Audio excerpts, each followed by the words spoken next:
seems like Fuchu Prison has gotten a lot of flack in specific. On the other hand, Tochigi is a regular women's prison that's also designated to hold foreigners.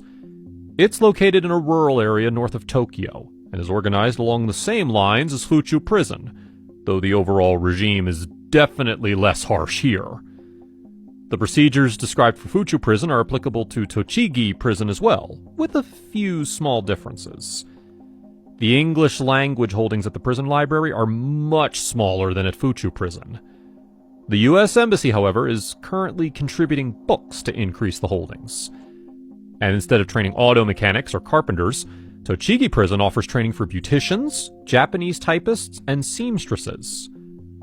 Now, although it may seem like the conditions here are less harsh, many foreign prisoners have claimed otherwise.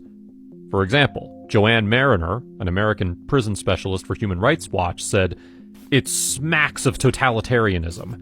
There's an obsession with rules and with absolute strict obedience to rules. When they believe rules have not been followed, then there's arbitrary punishment."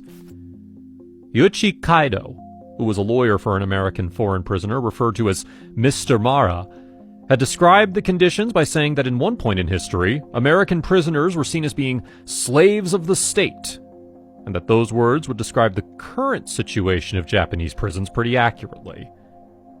It should also be noted that in a lot of cases regarding foreign inmates, Japanese prisons try to save face and make themselves look better than they actually are to appease international standards.